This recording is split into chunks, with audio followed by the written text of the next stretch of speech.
What's up guys, it's Tyler Anderson from Tyler's Real Fishing, and today I'll be showing you guys how to fish one of the lures that you guys will be receiving in your month's Lucky Tackle Box. Let's get started. So the lure that you guys will be getting in your Lucky Tackle Box for this month is the Minnow Squarebill by Throwback Lures. Now I've gotten to use this bait today and it has been an awesome squarebill, and I'm going to show you guys how to fish this thing effectively and catch some good fall fish starting with rigging.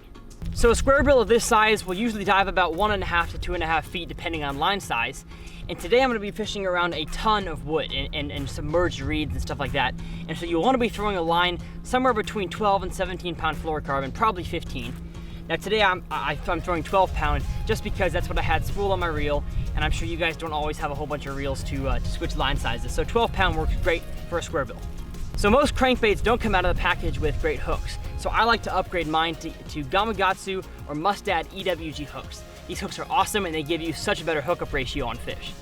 So now that you have the line size and the hooks replaced, it's time to check out rod and reel. Now when you're fishing isolated targets like stick-ups or docks with squarebills, you want a shorter rod like 7-foot, Castaway 7-foot crankbait rod. But today I wanted to cover a ton of water like you should in the fall. So I chose the Castaway Skeleton V2 710 crankbait rod.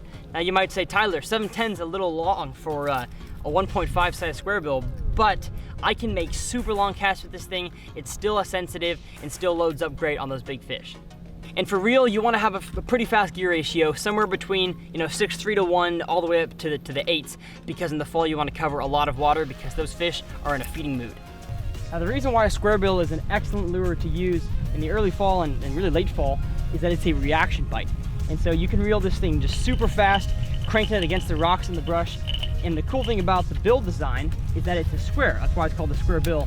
And so it will deflect off of cover very easily. So when you're just winding it back in and it hits a stick, instead of it digging into it and getting stuck, it'll deflect right off. And usually that's when you get your bites. Got another one. Oh baby, not as big as that first one, but still a beautiful fish. Man, it just goes to show you that when these fish are ready to move back, they're gonna stack up around these points here. And even though it's not a giant, it still shows that these fish are feeding up on shad. Now this water clarity is a bit dingy today, and so that's why I picked the chartreuse color. Most of the time I'll pick a shad color, but this water, the lake recently flooded, and so the water clarity went downhill quick. So hopefully the water clarity gets clear here again soon, but as for now, I'm gonna stick with the chartreuse color. Now that we have rigging all set up, it's time to talk about retrieval. When retrieving a bait like a squarebill, you want to reel the bait pretty fast. Like I said, bass are opportunistic, and so what that means is that when they see, a shad or a crawfish or something come by them, most of the time they're going to eat it just because it's there. And so you want to make sure you present your bait in as many situations as possible in the early fall because fish really want to feed.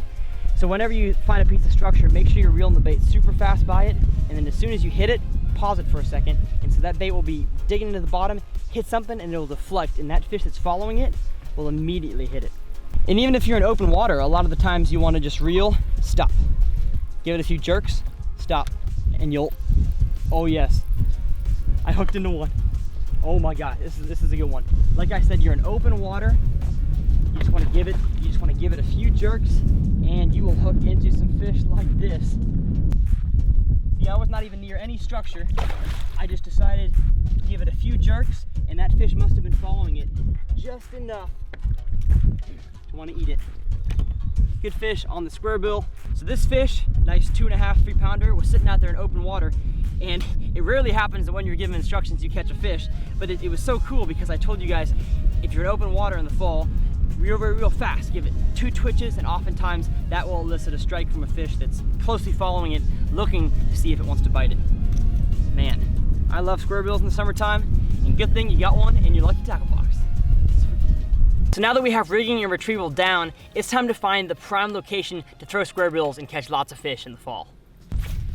So in the early fall, fish will start moving back into the mouths of these creek pockets here, and so you have to look for kind of brush and rocks that line the outside of the creek. So right now I'm fishing around some old dead reeds that were submerged, so now they were alive, but now they're dead. And I'm casting the squarebill right on the edge of them because I know these fish aren't quite ready to move into the creek yet, but they're sitting right on the edge feeding on their shad. Oh man, think I have a fish, guys. Do I have one? Yes, I do.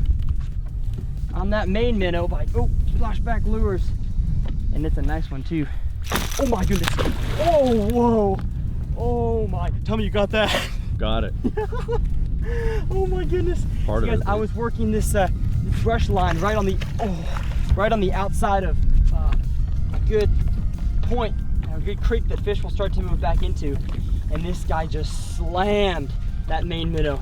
Squarebills are an excellent lure to use in the fall. And man, here's a good example of why. Yes, let's go, baby. Look at that. You can tell he wanted this color because he got all the hooks in his mouth. Oh man, what a chunky, beautiful Texas fish. So as you guys can see, we are fishing this nice brush line here that leads right into the creek. The fish aren't quite ready to move back yet, and so they're sitting right on the edge, feeding up on shad, getting ready for winter time. I love it. Now, one thing we got working for us today is a little bit of wind. Now, if you know anything about bass, you know they like current most of the time, because it just moves around the algae, which moves around the small fish, which moves the big fish in to feed on the small fish. And so we got a little bit of wind blowing onto this point here, which means it will position the fish right on any sort of point or edge you have. So that's why we have these edges of dead reeds here. That's exactly where I'm catching the fish, because the wind is positioning them right in that perfect spot to be able to, oh, yep. Oh, he came off. And as I was saying, there's plenty of fish stacked up around these points because of the wind creating the current. Oh.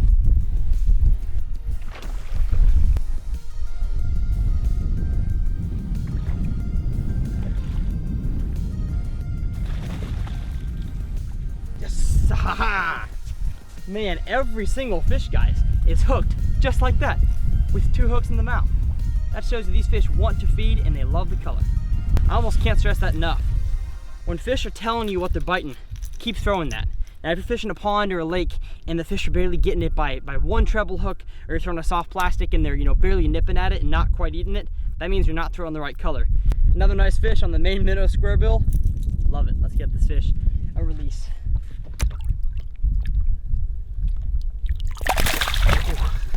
So again, guys, wind positions fish. You want to see the points that are wind blown, and especially like a creek channel that has, you know, 2 points on either side. A lot of times fish will stack up on the, you know, around the edges of those, and those are great places to throw the squarebill.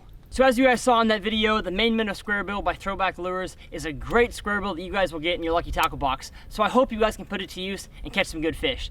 Make sure you guys leave a like below and subscribe to my channel, and subscribe to Lucky Tackle Box channel as well, because they have some awesome instructionals on there. Nice. See you guys next time.